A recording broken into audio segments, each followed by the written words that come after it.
Hey, what's going on, everybody? This is John J. Gaming on the mic, coming at you guys with another ACSA bowl game video, as we have 4 bowl games for you guys here today, starting with the Trident Mega Bowl between the Southern Alabama State Hyenas and the Chattanooga Tech Fighting Bass, which, weirdly enough, do represent the same conference. But even though we do have a handful of games that have bowl games with the same conference, should still be some exciting matchups to watch out for.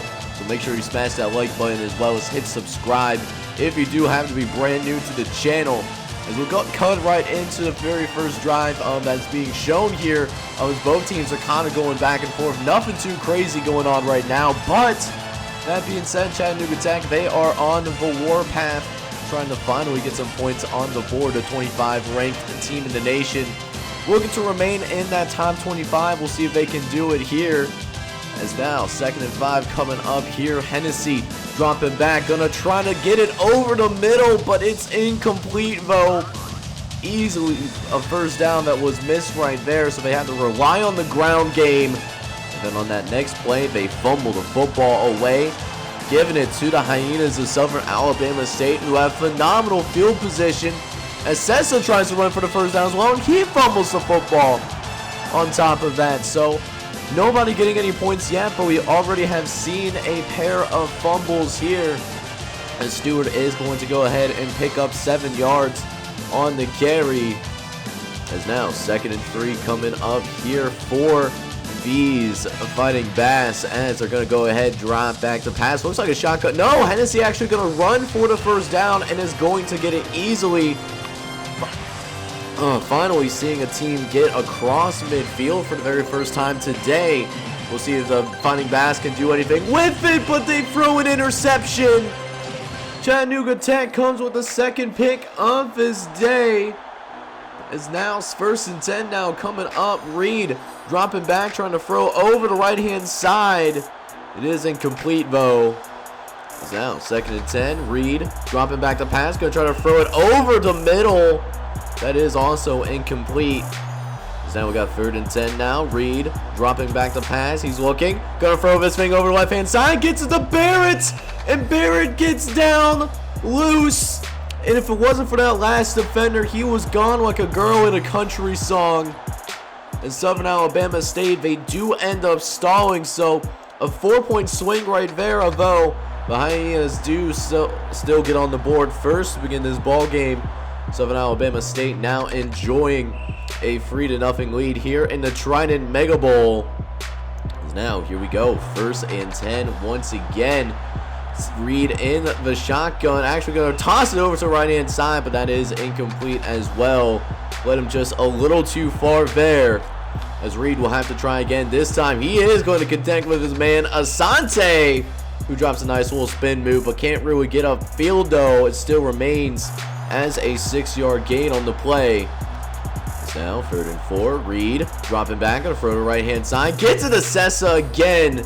That's going to be good for the first down on the play. It's now 1st and 10 again. This time from the 46. Reed almost hit immediately. Somehow gets out of it, but throws an interception. Did not see the linebacker. You can definitely tell there. As now Chattanooga Tech, they have the football themselves, down 3-0, but they're on the move. Picking up a first down here once again. As now 2nd and 6 now. Decker gonna go ahead and take it right upfield and nearly pick up the first down himself. Tyler Hennessy got himself a pretty interesting thing going right here now, as Hennessy will move forward, try to pick up the first down, and will do exactly that here. As now here we go again. 1st and 10. Hennessy dropping back to pass, gonna try to throw it short over the right-hand side, but it's no good for the incompletion. Now once again, 2nd and 10. Hennessy going over to the left-hand side. That's also incomplete as well. It's 3rd and long now. Hennessy gonna try to run for the first down, just playing it safe here. Don't want to risk the turnovers, because it's been a pretty messy day from a turnover perspective, and Chattanooga Tech will go on and tack another field goal. As this thing, we're almost done with the first half of play already, and this thing is all knotted up at 3 apiece. So very tight game that we got going on here, as we'll see if Southern Alabama State can tack on some more points on the board before we get into the end of the game. It's now 1st and 10.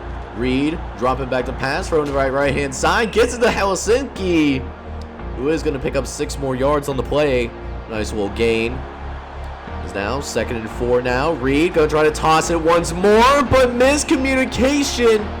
But I'm surprised they don't call that a forward pass, but they rolled a fumble on the play, and it's still going to be like that as well. And so, that being said, Chattanooga Tech, with only a minute left here in this first half, they have an opportunity to also go ahead and put some more points on the board now. As now we got 1st and 10. Hennessy dropping back on a clean pocket to work with now. Going to try to throw it over the right-hand side, but it's incomplete. Though it does stop the clock for right now. As now 2nd and 10, trying to throw it once again. That's also an incomplete pass, so now dealt with a 3rd and long. Hennessy trying to escape the pressure desperately, but is sacked for a loss. The Fighting Bass had to punt the football away. And that's how this halftime is, man. It's still only 3-3. A very defensive battle that we are very accustomed of seeing here in the Super South Conference. And that's why I'm not a huge fan whatsoever when two teams from the same conference go up against each other, because it leads to a situation like this where these two teams know each other already from past experiences. And so you're seeing it unfold right now as defenses looked very prepared here today. As 3rd and 10 coming up for the Hyenas. Reed going to try to run for the 1st down and actually almost gets there, but it's going to be 1 yard shy. Will be interesting to see if they actually try to go for it or not, but they actually choose not to do that. So another field goal for the Hyenas. And so it's now only 6-3. You definitely hate to see it if you're a guy that loves offense to begin this episode. As now we got 2nd and 4. Reed gonna hand it off to Sessa up the middle of the field, and does end up picking up that 1st down here in the process. On top of that, almost to midfield. Maybe we can finally see ourselves a touchdown for the very first time today, as Reed has to try to get out of the pocket. He does do just that and pick up 7 yards in the process. It's now 2nd and 3 now. Reed gonna actually do a quarterback design run and actually gets up to that 2nd level, getting across to the 35-yard line as well.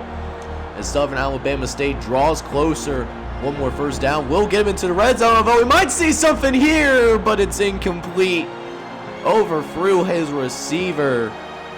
As the Hyenas will try again here, 2nd and 10 now. Throwing it to the left-hand side over to Barrett, who's down the sideline and is brought down at about the 12-yard line. The Hyenas in the red zone here again.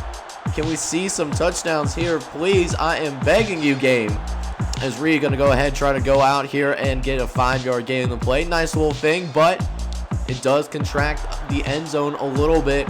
Going to be hard to try to pass if they try to do so, which they are doing just that. Reed throwing it down the left-hand side. Helsinki originally had the catch, but cannot corral it in, and so that leads to 3rd and 5. Reed going to try to throw it towards the end zone, but throws it right into the hands of a defensive lineman.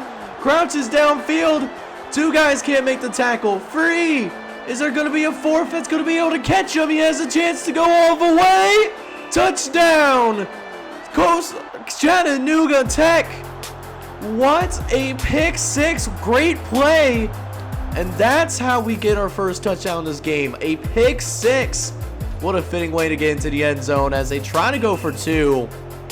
Very confusing thing to do in my opinion, but that does mean Chattanooga Tech, they do get the lead at the very least, although it is a field goal game still because of the fact that they went for that 2-point conversion, and it was no good. Although we might see some more points here. Simon's down the sideline. He's got some space to work with. He's also in the end zone. Touchdown, Chattanooga Tech. And the offense starting to pick up a little bit here as Chattanooga Tech, they're able to march down and get 2 touchdowns. A 13-point run for Chattanooga Tech, now make it 16-6. As it means they are now got this thing completely under control, it seems like. It's now 3rd and 10. Hennessy throwing it short over to Harlan and is able to pick up the 1st down here once again. getting it just short of the 35-yard line as well.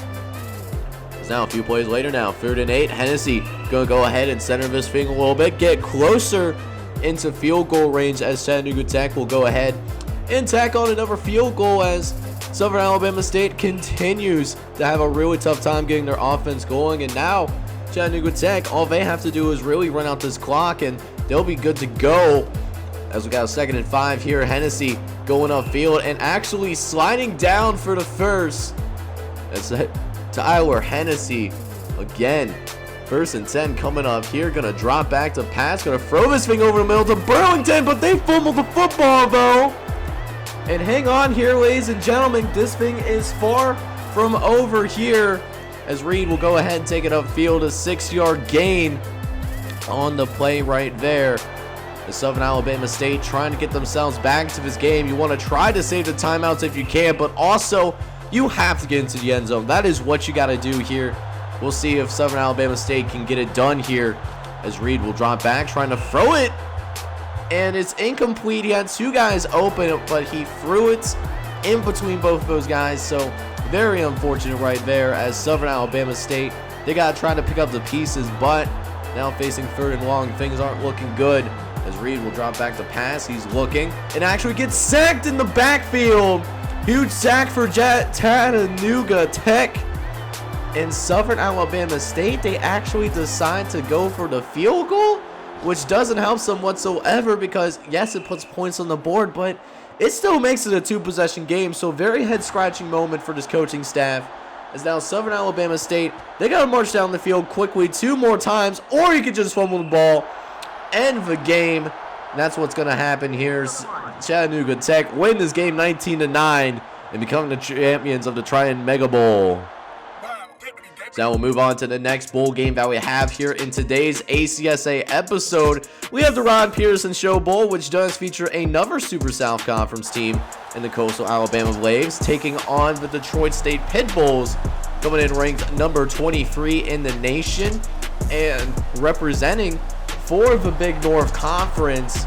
As you know, Detroit State, they may not be as talented as this Coastal Alabama team is on paper. That being said, though, Detroit State is a pretty tough squad. They are battle tested, but actually both of these teams are battle tested, each with their own tough schedules, top 25 matchups galore. As Gray is going downfield, he's going to get loose and is going to get across the 35-yard line.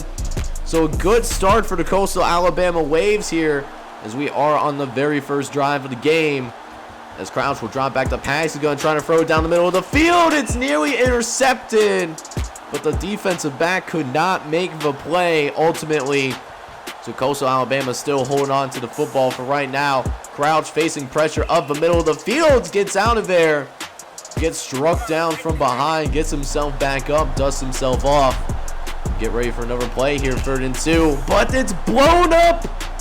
The running play is blown up, and Detroit State makes a good stand on defense, settling themselves down a little bit, and Coastal Alabama, they only get themselves a field goal there. As now we'll have a chance for Detroit State to have control of the football, as a pass interference helps them out a little bit there, but can they do anything with it? We'll just have to wait and see.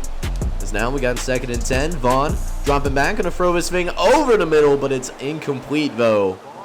As now we got 3rd and 10 again.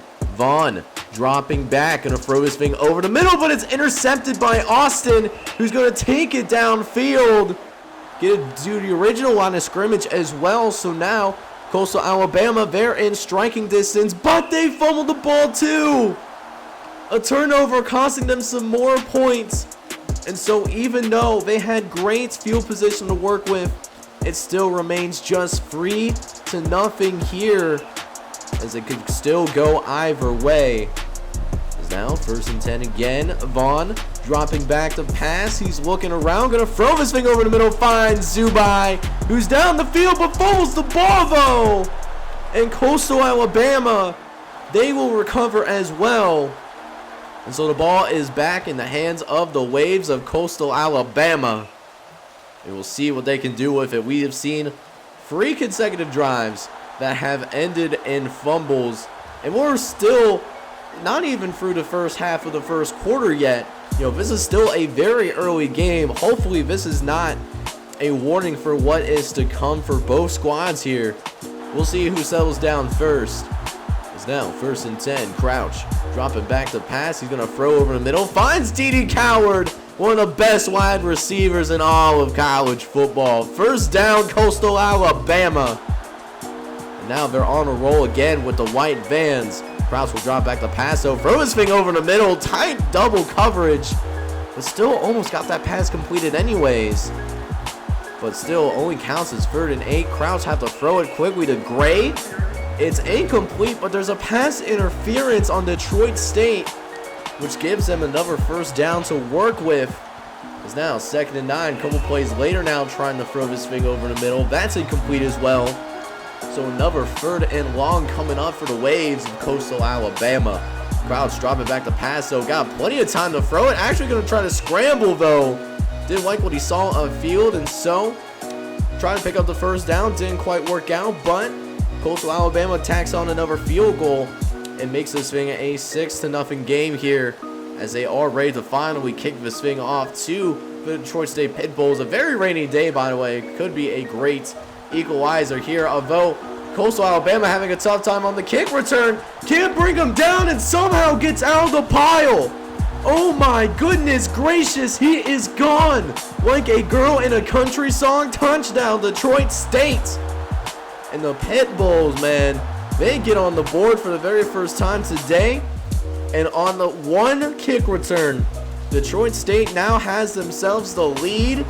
And here come these Pit Bulls, man. I think they might be starting to settle in here a little bit now. As here we go, 2nd and 6. Vaughn throwing it over to that left-hand side. Going to get it over to Finney.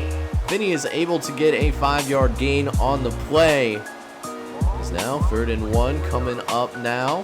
Vaughn dropping back. He's looking. Got Clark down the left sideline. He might get there to the end zone, but is brought down by the last line of defense. But Detroit State finds themselves now in the red zone. Although a fumble could be disastrous though, but Detroit State, they do end up falling on it. But man, you have to be more careful with the football though. As Vaughn having to throw over the middle. That's incomplete, which means we now have 3rd and 21. Not an ideal situation in the red zone, as Vaughn's going to try to go for it all. Finds Horky. It don't even matter though. Touchdown, Detroit State. They get on the board and extend this lead now. This is now 14-6. We go into the 2nd quarter of play now. And Detroit State once again with the football, as the Coastal Alabama offensive attack has mostly been shut down. Notably D.D. Coward, who is one of the best receivers in all of college football. As now Detroit State doing a great job with containing him. And so it's leading to this lead right now, 14-6 still for Detroit State. As they'll go ahead and run the ball up the right-hand side, pick up 6 yards on the play. Is now 2nd and 4. Vaughn dropping back, gonna throw his thing over the middle and finds Terry. Huge play for a 1st down across the 35-yard line. As they go in quickly after the long pass play. Vaughn again dropping back the pass, throwing it over the middle once again, a little shorter though, and also incomplete as well. Is now 2nd and 10. Vaughn throwing the left-hand side, has himself a man there, but overthrew him, and now 3rd and 10 coming up for Detroit State.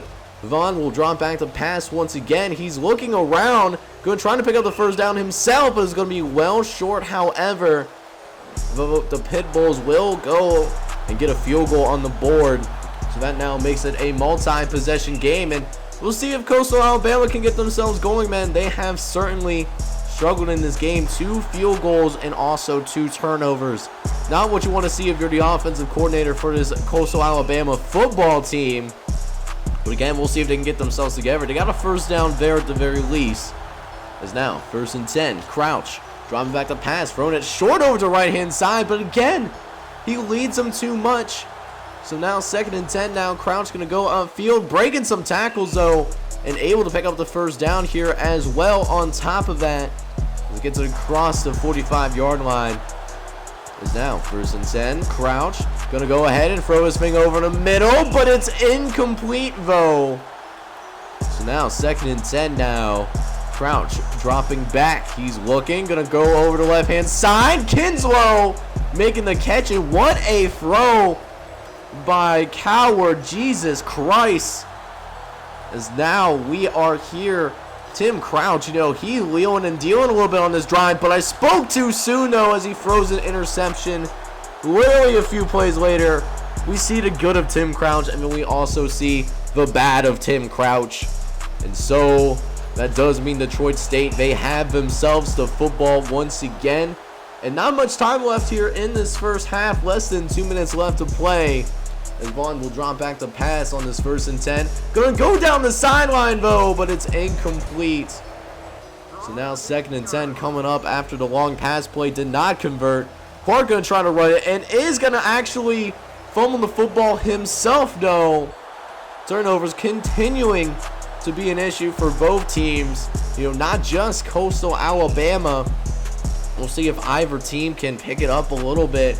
You know, just gotta execute a little bit better here in the second half. Although Detroit State, it hasn't affected them as much as Coastal Alabama has. As we got a 3rd and 2 coming up here. We'll see what they do here. Could be a run. It is indeed a run upfield for the 1st down there. Getting across the 50-yard line. It's now 2nd and 10. Crouch dropping back once again. Going to throw this thing down the right sideline. Has Gore, who's lit up like a Christmas tree, but is going to get himself bounced back up, though. Is now 1st and 10 again. Crouch dropping back. He's looking. Makes a man miss. Going to go scramble upfield, though, and it does. Managed to slide down on top of that as well. So now a 7-yard gain on the play. Gray going to take it upfield and pick up a few more yards. Good for a 1st down here of the play. As Coastal Alabama looking to get their 1st touchdown of this ball game. Crouch dropping back the pass, facing pressure, going to send this one down the left sideline. Had a couple of guys in the vicinity, but neither of them can make a play. So now 3rd and 6. Crouch throwing the ball down the middle of the field again, finds Kinslow, who could have gotten himself in the end zone. But it seems like he trips and falls. It is raining pretty hard here at the Rod Peterson Show Bowl.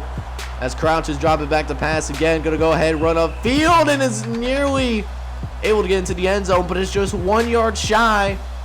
With Coastal Alabama, they are going to go for it here. Loading up the box, giving it to Gray, and Gray finds the end zone. Touchdown, Coastal Alabama. The 1st offensive score today for the Waves of Coastal Alabama. As they'll also go for 2, and that's even with the illegal procedure.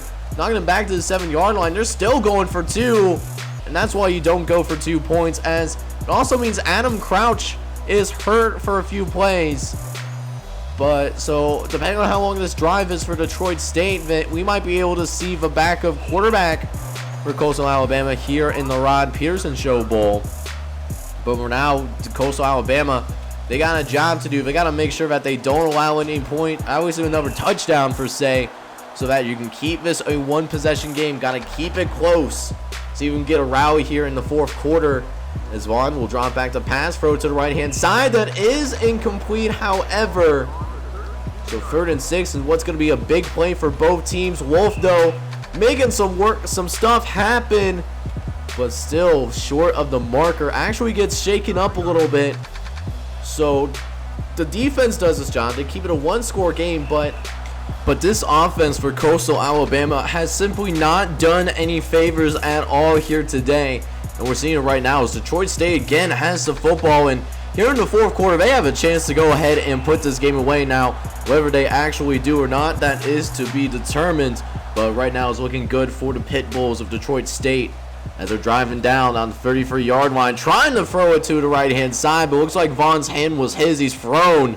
If it did not actually count that as a fumble, they are going to rule that as an incompletion, as we'll see if that kills Detroit State further, or I should say Coastal Alabama. As we got 3rd and long coming up, Vaughn will go ahead and drop back. The pass has all the time in the world in that pocket. Actually going to scramble out of there. He's got some room to play with as well, and is finally brought down across the 20-yard line. First down for the Pit Bulls. Is now 1st and 10. Vaughn dropping back and throw this thing over in the middle. That is incomplete, though. Looks like that pass simply was just dropped there.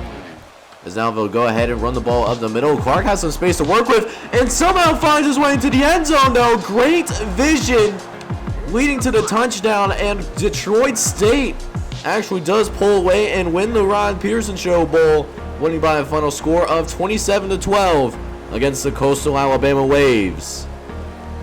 So now we got our third bowl game of the day, where we have the PlaybookSocial.com Bowl that features the David Crockett Mavericks from the Big Southwest Conference and the Virginia Christian Saints representing the Sunshine Athletic Conference. Virginia Christian, they did not win their conference championship game. They actually lost to North Virginia, but yet they still find themselves in a bowl game. So, and a little bit under controversy too, because North Virginia did not get in. So very difficult thing to take in, but that being said, Virginia Christian has the opportunity to go ahead and prove these doubters wrong. We'll see if they can get it done here today, as right now Virginia Christian, they're on to a pretty decent start, man. They got a decent little drive going already across the 30-yard line, deep in Maverick territory. Whether they settle for field goals or get touchdowns, that's a different thing.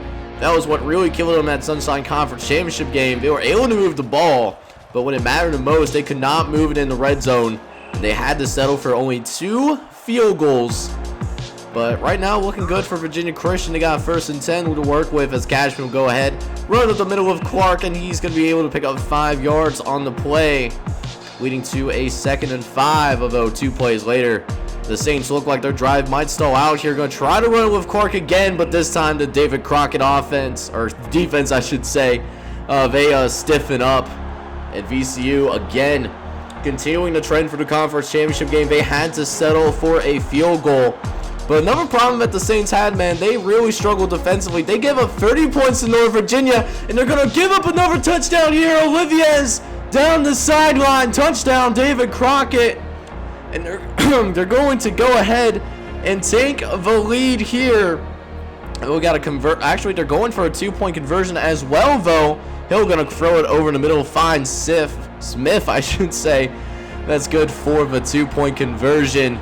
And David Crockett, man, up 8-3, although hasn't been much scoring beyond that, though. Nobody really finding a good groove on offense here yet again. The most defensive game that we've seen so far, deep into the 3rd quarter. No one's got 10 points, but we do have a fumble on the play, and Virginia Christian does stumble on that fumble. So here we go now for VCU with a golden opportunity to take the lead here once again. We'll see if they can get it done, as Cashman will go under center and drop back the pass, but gets lit up right away, though, as the running back could not make the block for his quarterback. And Chris Cashman ending up taking us a huge shot as a result of that. As now 2nd and 14, Cashman making some moves and nearly picking up the 1st down, but there is a holding penalty that's going to knock him back another 10 yards. So now 3rd and long, as Cashman just going to try to run upfield and at least making an easier kick for the special teams unit. Not even close to the 1st down marker, but it turns out to be the difference, as Virginia Christian does go ahead and get another field goal. But again, VCU, they are just shooting themselves in the foot. There's already the 2nd time that they were in the red zone, and it turns to another fumble, man. I don't know what to tell you. Definitely some concerns going in the season too with the offensive ineptitude of Virginia Christian. At least this time around, the defense is at least keeping them in this thing, as David Crockett will be facing 3rd and 6. Hill will drop back the pass once again. He's looking around, going to face pressure up the right-hand side, but is able to get out of there and get across midfield at the same time, as it's now a fresh set of downs that the Mavericks get to work with. It's now 2 plays later, 2nd and 12 for the Mavericks, trying to throw it over the middle. Not sure he was going to. Might have not completely had a grip on the football that led to that incompletion, as Hill again trying to throw the right-hand side. Get to the Comer, and Comer is able to pick up a 1st down here once again, as the Mavericks are on the move. 1st and 10. Hill going across the right-hand side, trying to get to one of his star receivers, but Nobody was home there, though, which leads to 2nd and 10, trying to throw across the middle, which is actually deflected away. And now 3rd and 10 all of a sudden. We'll see what the Mavericks have planned, as Hill's going to try to throw this thing towards the end zone. He's got a man for a second, but the defense converges and makes a play on the ball. And so the Mavericks, they only get themselves a field goal. This is only a 5-point game. Either team can still win this game, and we'll see, you know, who's going to be the team that's going to be able to pull it off. We've only seen 1 touchdown so far today. Is that going to be the ultimate difference? As Cashman dropping back to pass, 1st and 10, throwing it short over the right-hand side, gets it to Robinson, who breaks the tackle, and now he's out in open space. Nobody else can catch to him, and he is gone. Touchdown, Virginia Christian. And the Saints certainly needed that, and they're also going to go for 2, so that if David Crockett does end up getting a field goal, it will only be a tie game, but 2-point conversion is no good. And now David Crockett only down by 1 point, and a lot of it's going to depend on what VCU does on this drive here, because David Crockett, their last drive was stalled out, a 3-and-out matter of fact. So VCU now in control of this game. And 2nd and 20 now. Cashman going to run up the middle of Clark, got some space to work with, but he fumbles the football. And David Crockett is already in field goal range. This could be catastrophic for the Saints, as now VCU needs to make a huge stop on defense to win this bowl game, it seems like, as they try to throw over the middle to Ross, makes it a lot closer. They are now in effective field goal range. All you gotta do, don't turn the ball over. And look what they do. They do exactly what I told them not to do. They turn the football over, and it means VCU is able to escape winning the PlaybookSocial.com Bowl, beating David Crockett 12-11. Congratulations to the Saints of the Sunshine Conference. So for the last bowl game that we do have for today, we do have the Stilo Brand Bowl. And this matchup is actually a rematch of what was the final regular season game between the Little Rock Yellow Jackets and the Central Georgia A&M Bulldogs. This was a rematch of an ACSA primetime game, so we'll see these guys meet once again. I'm sure they're very familiar with each other for sure, as we have another second matchup already that features 2 teams from the same conference. Hopefully Maximum Football addresses it in either through a patch or through another gaming title. We'll see what happens, but for now, you know, got this bowl game between 2 top 20 teams. Should be an exciting matchup, other than the fact that these are 2 teams from the same exact conference. And Little Rock now is tied at 0 apiece, but Stevens going to try to manufacture a drive for the Yellow Jackets, as Dixon's able to take it upfield and is going to go ahead and pick up a 1st down on the play. As now 1st and 10 coming up. Stevens dropping back, got a clean pocket to work with. Actually going to try to scramble, but is going to get shot up in the backfield though. 94 coming up and making the sack. So now 2nd and 14. Stevens dropping back again, going to try to scramble the exact same direction, although it works a lot better this time around. A 1st down for the Yellow Jackets, as they have a fresh set of downs to work with. Stevens trying to throw it over the middle on the run, but since he couldn't get the feet set, it led to a very inaccurate throw that led to the incompletion. It's now 3rd and 12 again. Stevens dropping back to pass. He's looking upfield and is going to end up picking up the 1st down, and a little bit more after that. Has plenty of room to work with and gets across the 15-yard line. Little Rock got something going here as Stevens looks to finish the drive off. 1st and 10, trying to throw over the middle, but it's incomplete. Overthrew his target. As they'll try again here a couple plays later now. 3rd and 6. Stevens going to hand it off to the right-hand side to Allen, who tries to find running room, but it's just short of the marker. And Little Rock on a 4th and 1 actually goes for the field goal. So only 3-0. A promising drive for the Yellow Jackets. Only ends up in 3 points, as the Bulldogs of Central Georgia A&M will be looking to respond here. 2nd and 3 coming up, as Rochelle will drop back to pass. He's got plenty of time in the pocket, also deciding to scramble as well. Plenty of room to work with too, as he ends up sliding down and picking up the 1st down here in the process. As now we got 1st and 10 again. Rochelle dropping back to pass. He's going to throw it over to the right-hand side. Gets it to Banks. We got some working room down the sideline. And it's brought down across the 30-yard line. As now 1st and 10. Rochelle throwing it again over this time to the left-hand side. Gets it to DeJean. As that's another 1st down for the Bulldogs, making it a 1st and goal situation. As a couple plays later now, Rochelle will drop back, throwing over to that left-hand side. It is incomplete once again. Is now 3rd and goal once more. Rochelle going to drop back and pass once again. Going to throw to that right-hand side to Risner, who is way short of the marker. Don't know why you throw it short on 3rd down. It always confuses me, and that's exactly what Central Georgia did. So they also had to settle for a field goal and 2 methodical drives by Little Rock and Central Georgia A&M, but each of them only ending in field goals. So a lot of time being taken off the clock, but not a lot of results being produced by either squad. As now we got 2nd and 10 coming up. Stevens dropping back. He's looking around, going to throw over the middle. It's incomplete. 3rd and 10 coming up here. Is now 3rd and 10 again. Stevens dropping back to pass. He's looking around, going to try to send this one deep. He has himself a man though, but it's intercepted. Great one-on-one coverage. Beautiful play. And so Central Georgia going to go ahead and take over now. Rochelle almost was able to get loose. If he had that last block, he could have been gone like a girl in a country song, but instead we got 1st and 10 coming up. Risner going to take the carry up the right-hand side. A good power run that leads to a 6-yard gain on the play. Is now 3rd and 3 coming up. Another run, this time to Callahan. And it's a power run. No nonsense power running for the Bulldogs. That leads to another 1st down. As Rochelle throwing over the middle. Tries to get it on the quick slant, but very tight coverage that led to the incompletion.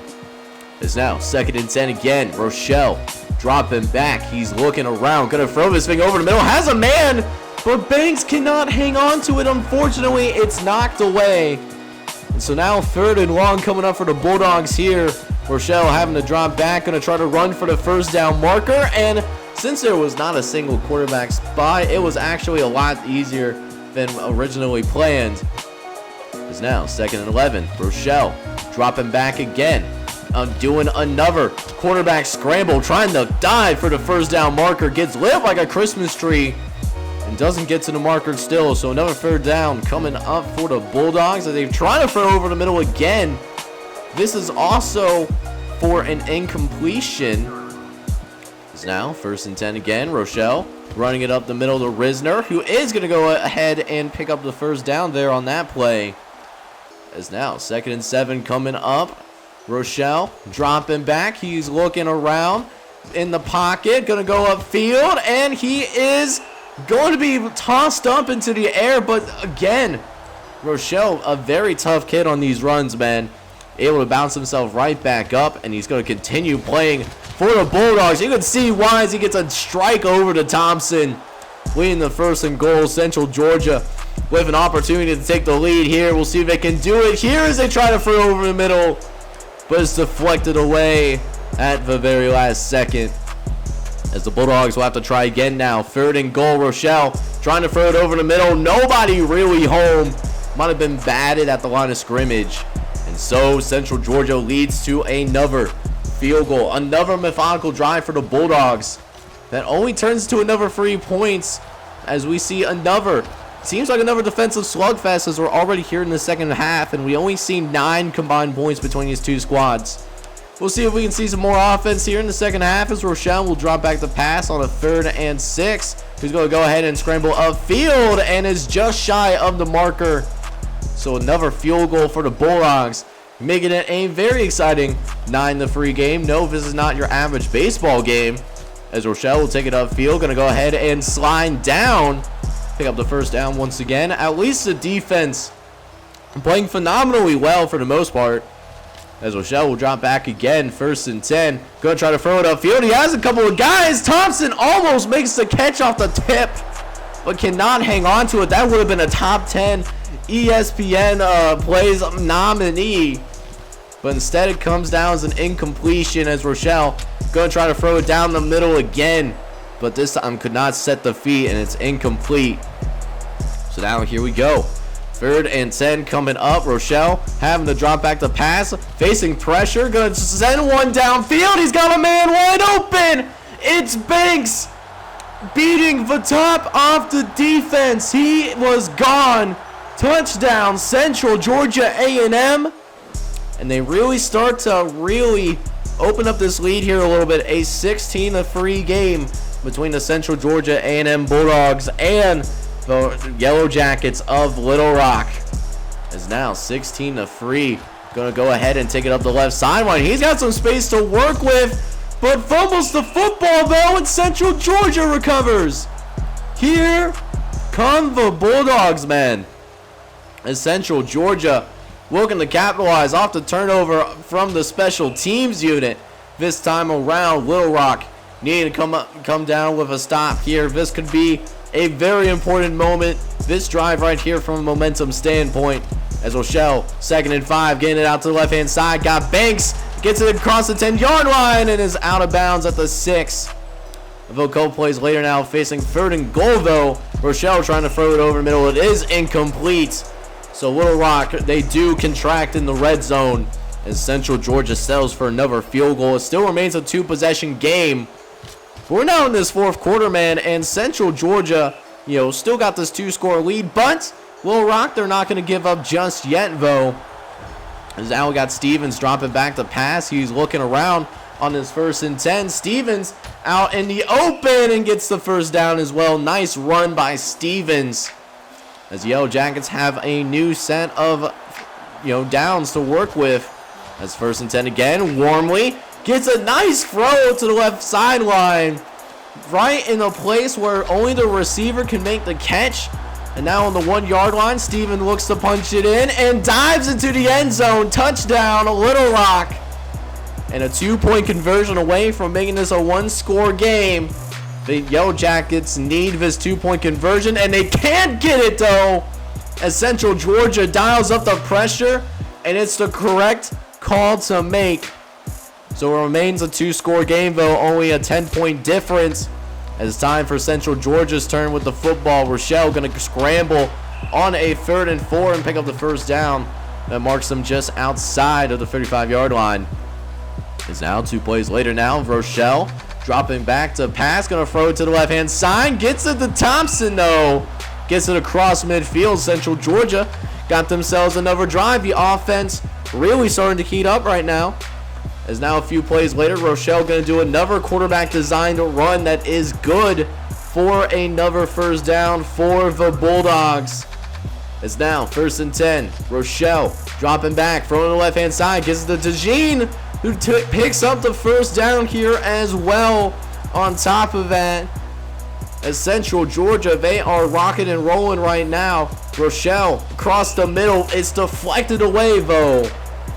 We'll see how Central Georgia comes up next. A couple plays later, now a 3rd and long. Rochelle going to drop back the pass. He's facing pressure up the middle. Tries to throw it to Thomas, but it's incomplete. And even if it was complete, it would have still been short of the marker. So Central Georgia, they settle for a field goal, but because of a 3-and-out by Little Rock, and they actually chose to punt the football away, Central Georgia now with the opportunity to go ahead and put this game away, as Risner's going to go and run upfield and take some time off the clock at the very least, so that Little Rock will be forced to take their 2nd time out. This first down would definitely kill Central Georgia, or submit this bowl victory for Central Georgia here in the Stilo Brand Bowl, and they do end up picking up that first down. Little Rock is now out of timeouts, but yet here we are. The Bulldogs are actually thinking about passing it, although Rochelle thinks a little smarter than that and does end up sliding down. So they're able to run some more time off the clock for now.